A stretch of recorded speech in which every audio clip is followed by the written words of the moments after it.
one of the unfortunate things for me this morning, and it's been the same all week, is that we don't have, I don't know when the camera starts rolling. So years ago when I used to have a television show, a little red light would come on, and that would let me know that now what I said was going to be recorded. But when I had that show, the first season was during football season. And it was opposite Monday Night Football. And you couldn't tape anything on the TV. So I only saw that first maybe 3 shows because I was watching the game. That's my...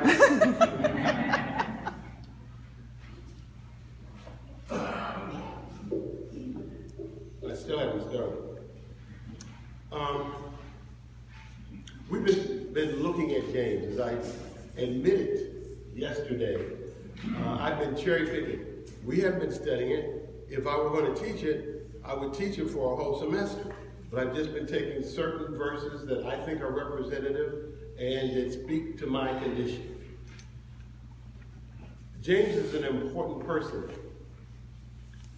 in that after Jesus was crucified by the Romans for being a resistor, even though he was not a disciple, being his brother, he took over the leadership of those in that movement. And the movement was a Jewish movement. He did not read the gospel. He did not read Paul, who had never even met Jesus. But he knew his brother intimately. And he had the same lineage as his brother, which was crucial that it go back through David. And that was through their father. I believe life is rife with metaphors. And if you keep your eyes open, and as a Quaker, I said earlier that I try to pray all the time. As a Quaker, my prayer is based on listening. So I try to listen for what the Spirit wants me to do, not make requests for a new Mercedes. A good thing I haven't, because I would not believe that there is a Holy One, because I never got the first one. And last night, something happened that allowed me to see where I'm going next. I wanted to help with the Poor People's Campaign, and when the organization began in Washtenaw County, I was one of only 3 ministers who showed up, which really irritated me. But my plate was already running over. It's one thing for your cup to run over, but it's another for your plate to run over. And the next time they had a gathering, it was on Monday morning. And I'm not going to leave my babies, because as I share with you, I hold babies on Monday. I did it for you all, but don't expect me to do it next Monday. I hold babies in the cardiac ward. And we lose about 30 of them every year. And some of the ones that we have lost were very, very close to me. I give those babies the same love that I would give one of my own grandchildren. I don't believe in classes of love. I don't. So you give everything you have, or don't even play the game. So I found out last night that I've been co-chairing an anti-prostate cancer group for Wayne State Medical School, and I'm a survivor for 6 years now. And I volunteered the first year, and they said, we'll give you driving the next year. Okay. It's in Detroit. We've been meeting once a month.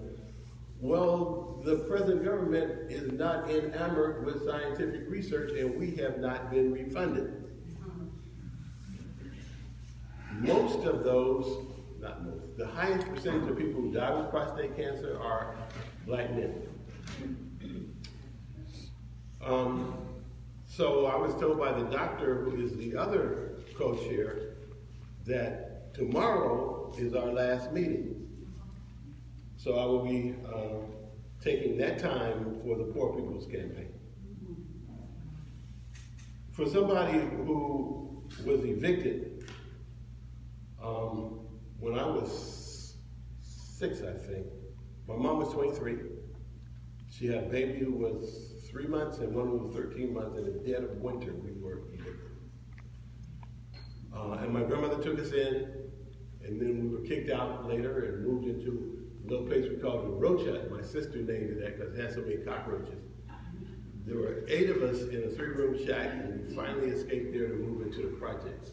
So I know intimately what it means to be poor, and I know what a struggle it is if you're trying to lift yourself up and you're barefoot.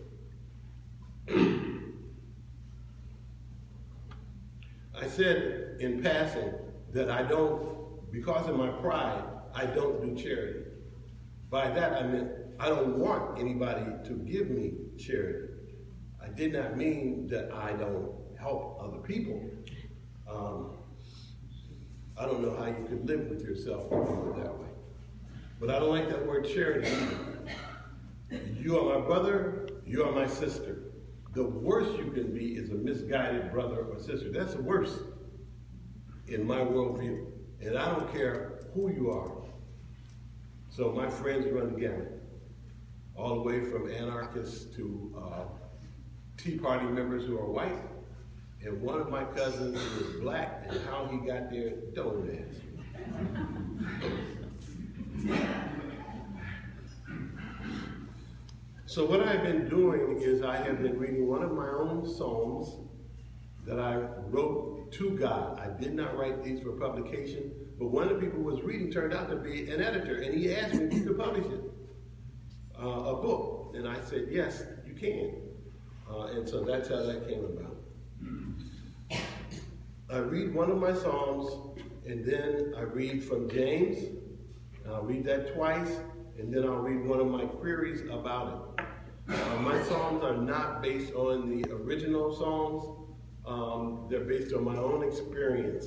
Frankly, the original Psalms have too much whining in parts for me, and too much seeking for revenge and bitterness. I can't handle it. I can't handle it. So I cherry pick when I read those too, unless I'm reading straight through.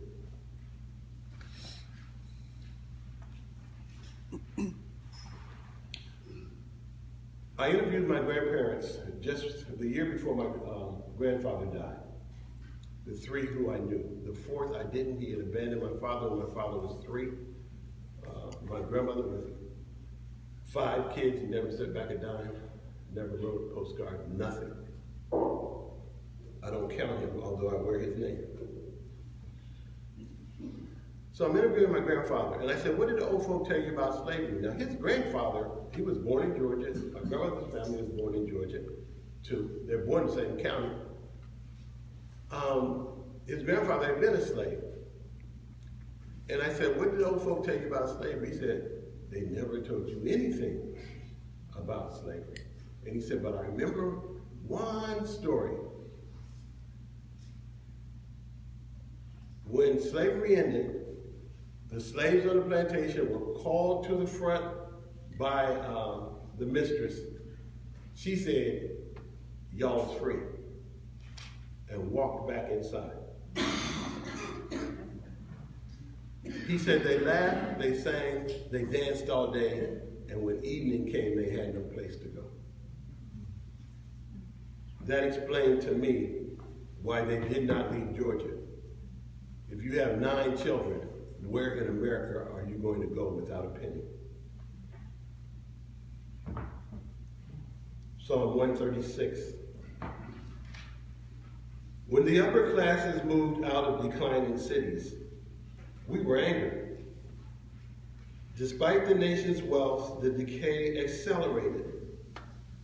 In the places where the upper classes returned, we were angered, for the improvements were limited. They asked, what do you people want? They closed their ears to your words. What I require is to do justice, love kindness, and walk humbly with your Lord. When some are allowed to leave and return at their own pleasure, and others are stuck through hell and high water, the land itself is made forward. Empower us with opportunity. Make possible the fulfillment of our potential. Our devotion is to you. Call us by name, Holy One. We'll answer.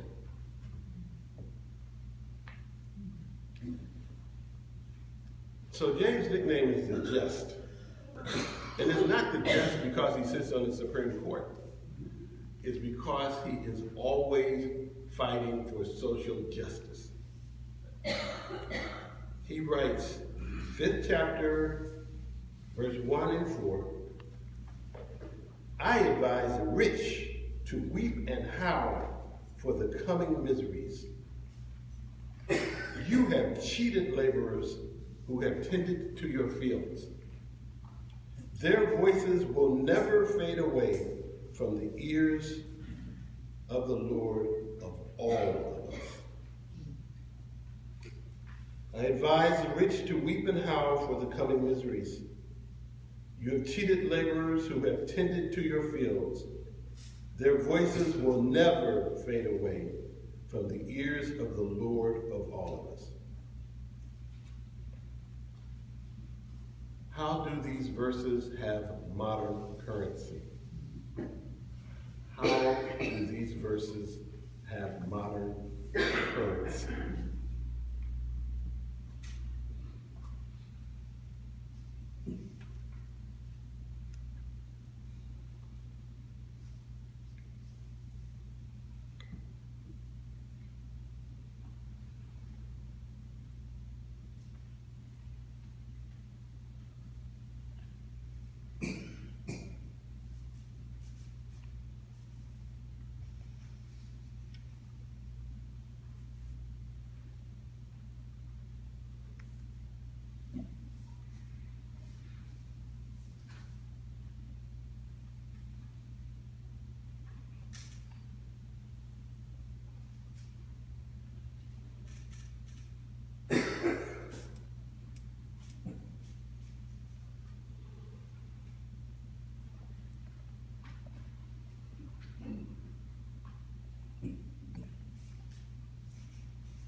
When I had completed the work for this, I'll say the template, because if you've been here, you know I'm going to go off script all the time. I got to do Dwight. Anyway, I let my wife read it because I needed some feedback from her. I had a character in a short story, it was in a novel that I was writing.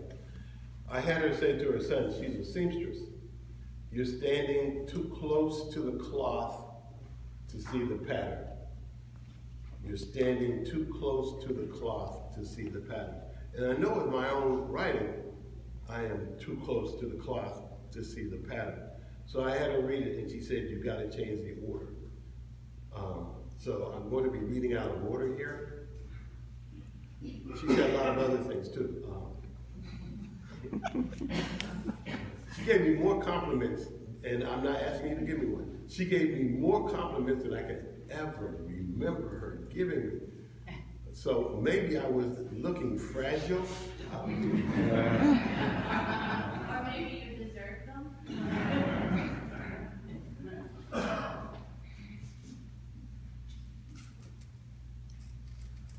Thank you.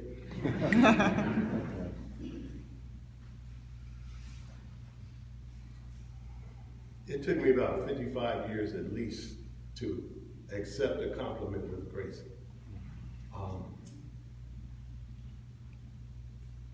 And simply say thank you. Maybe I'm mature at last. Here we are. Psalm 55.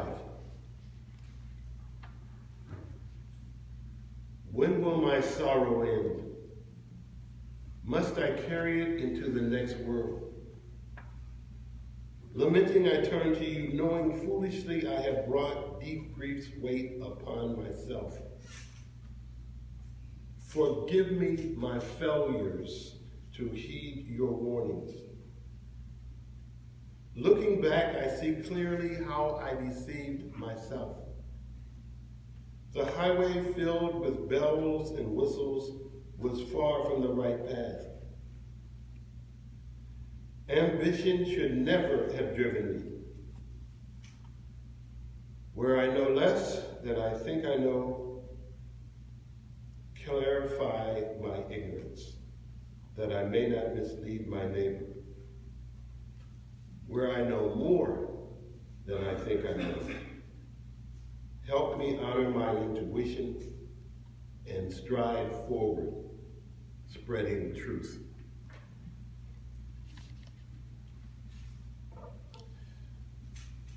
For 20 years I was a haiku master, and I only wrote my haiku, serious haiku. I only wrote my haiku in my experiences, from my experiences. I never created anything, and I do the same thing with the Psalms.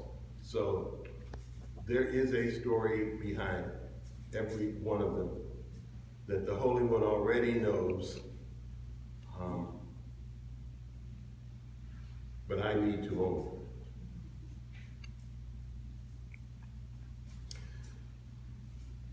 So James says in the 5th chapter, verse 12a, but above all things, my friends, do not swear by heaven. Do not swear by heaven or by the earth or by any other oath, but let your yes be yes and your no, no. Now you know that's ours, but you also know we stole it. So anyway, but above all things, my friends, do not swear by heaven or by the earth or by any other oath, but let your yes be yes and your no be no. That's a crucial verse to me.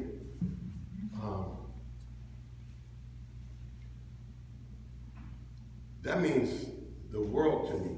And I see a number of Quaker politicians who will sacrifice that and they will swear on the Bible. It ain't happening. Not only I want to swear on the Bible, if I go to court with one of my nephews, I'm not going to stand for the judge. If I'm not standing for everybody else, I'm not going to stand for the judge. The point that Fox and others made is if the only time people are supposed to believe you is when you swear, where's your integrity? And if you go around swearing all the time, it's like, that would be a strange scene, wouldn't it? I swear I'm going to eat your chicken.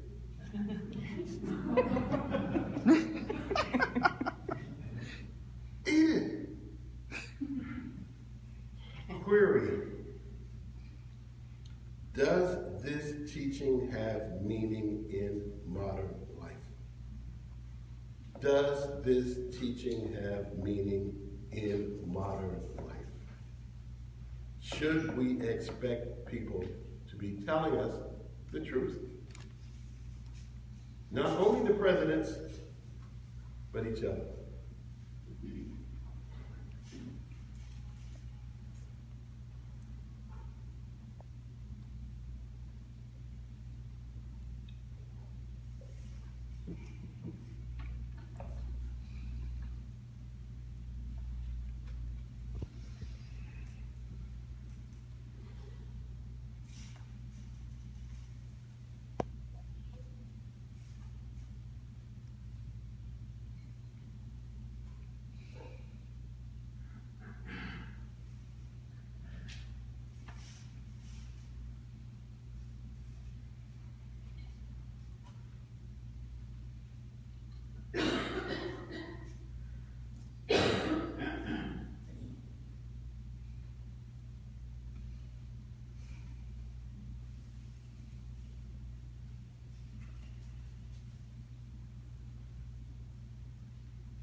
Before I come to the last section I'm going to read, I'm going to share something with you. One of my sons, I have 4, had told me he was doing his homework. At the time, I was assistant principal at the upper school, and he was in the middle school. I found out that he had not been telling me the truth. I have never, because of my mother, been one who accepted any excuse for not doing your homework. Well, he was starting on a basketball team, and they were in first place undefeated, and I pulled him off. And I thought about it, and I said, you know, Mom would not have allowed me to fall into that trap. And the reason she never allowed me to do it was she checked my homework every night. That's how I got out of the projects. She knew I was doing my homework. She checked everything. And once she spanked me because I missed a question on a test and said, that's the second time you missed it, because it was on the midterm. I got a 95. That's the only thing I missed. It's still an A, and it took me a long time to forgive her for that.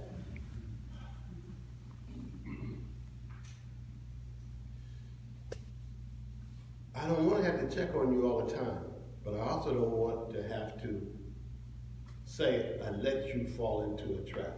So from then on, I checked all of his homework, and he ended up working himself into the National Honor Society in high school. So here we are. The last one I'm going to read is Psalm 64.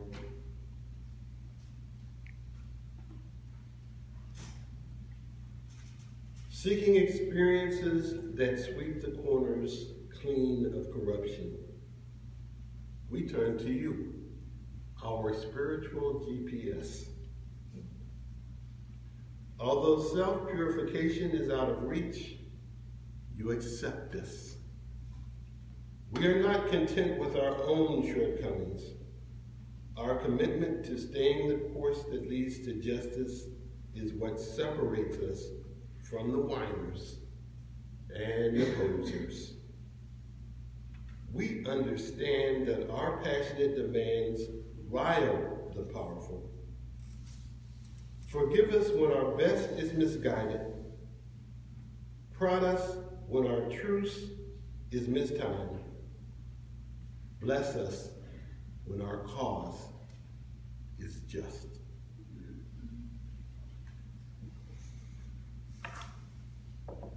James wrote in the 11th verse, 5th chapter,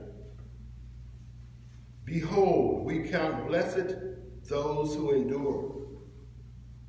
You have heard of the patience of Job and have seen the end of the Lord, that the Lord is very merciful and full of compassion. Behold, we count blessed those who endure. You have heard of the patience of Job and have seen the end of the Lord, that the Lord is very merciful and full of compassion. In a nation where politicians routinely outweigh protesters, how long can you maintain focus? In a nation where politicians routinely outlast protesters, how long can you maintain focus?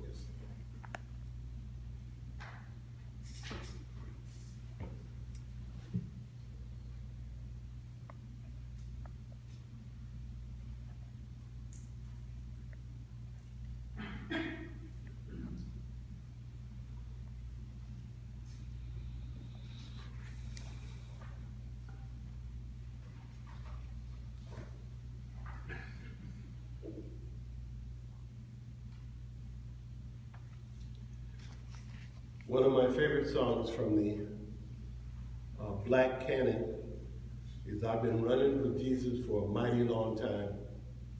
I'm not tired yet. I will take any comments, questions, whatever you have. We only have 5 minutes, but I'll stay afterwards.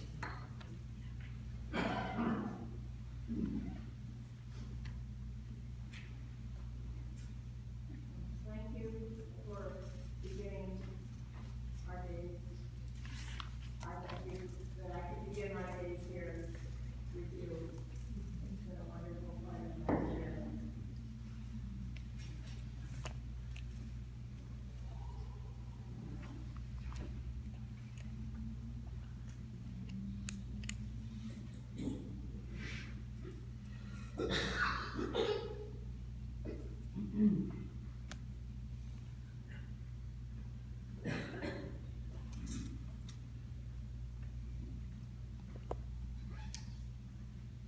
Your query about truth-telling.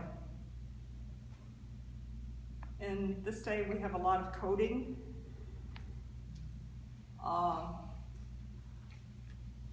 And my concern points back to us as Quakers. We speak a language, Quakerese, that codes. I'm just wondering how welcoming that is to those who are new in our midst. Quakerese. I don't know if you heard the speaker, but she said we speak a language, I'm paraphrasing. We speak a language among Quakers, Quakerese, that uses a number of codes. And how welcoming is that?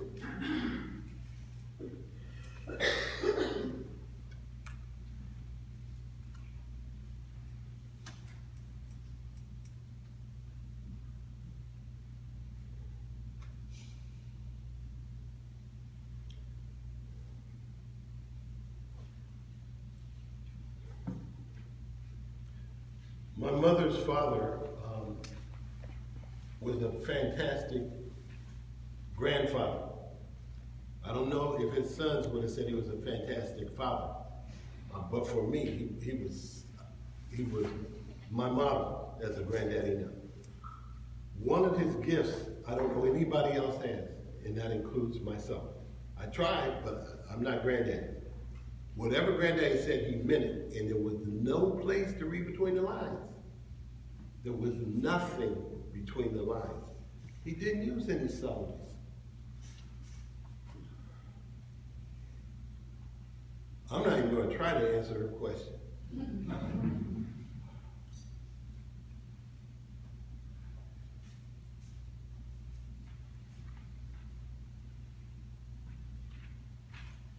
To try to get around it, I think if you give the best love that you have, no matter what language you're speaking, just like we tell the story about, was it William Penn, who was with the Indians, and he couldn't speak their language, but he could feel their love. When I'm holding those babies, they don't know English, but they surely know love. And they know it when the doctors come in, the doctors only talk about them, and they don't touch them.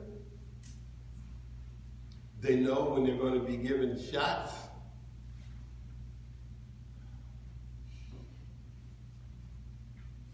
That's the primitive self I want to get back to. That's why I need them on Monday mornings.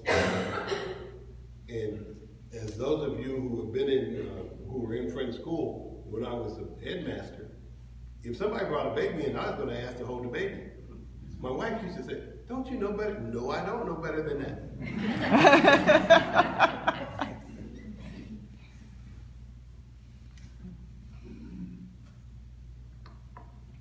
We don't do a good job of welcoming. That's straight up. I know that for a fact. We don't.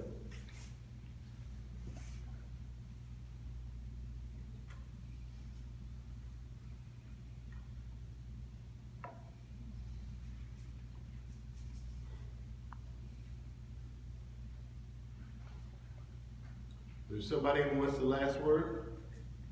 You got it. So James did the same thing that Luke said woe to the rich. And the old Quakers who owned the slaves used to say, we got to keep them because we treat them nicer than the other people. And I'm wondering if we felt towards the rich that we don't want the rich that are either Quakers or are kind and generous with their money, that we don't want to challenge them too hard because we want them to send their kids to our schools, we want them to give money to our causes like the Democrats, and we want them to maybe be given a whole state to help our whole colony, to help our Quakers to have a place to live. So the question is, do we have a ministry or a prophetic word to bring not only to the Koch brothers, but to the George Soroses or others who are, their hearts are kind of in the right place, but they're still the rich and they're getting a lot from the poor.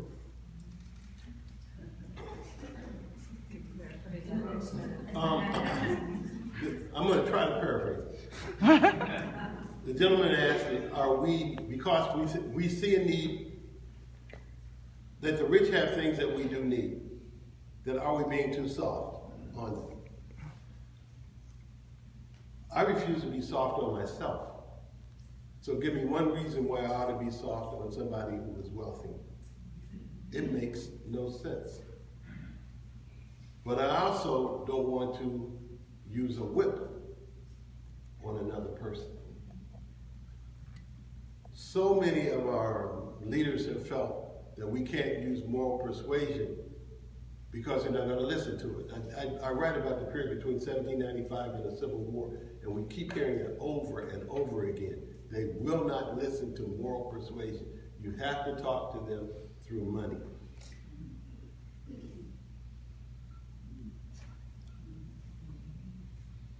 There may be some truth in that. But giving somebody an out, if they're oppressing you, I can't go there. And if that's my weakness, then forgive me.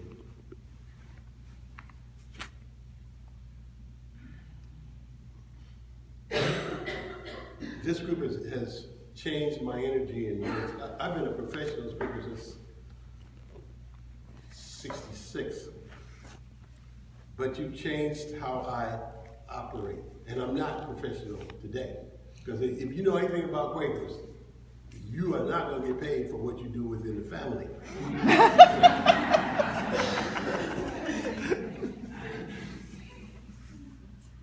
But usually when I'm speaking, I'll pick out faces around the room to get positive energy from. And other people can frown all they want to. I don't care, because I'm getting my energy from other people. But there have been so many people in this room that have just given me nothing but positive energy that I had to be very careful the next time I speak. So, thank you.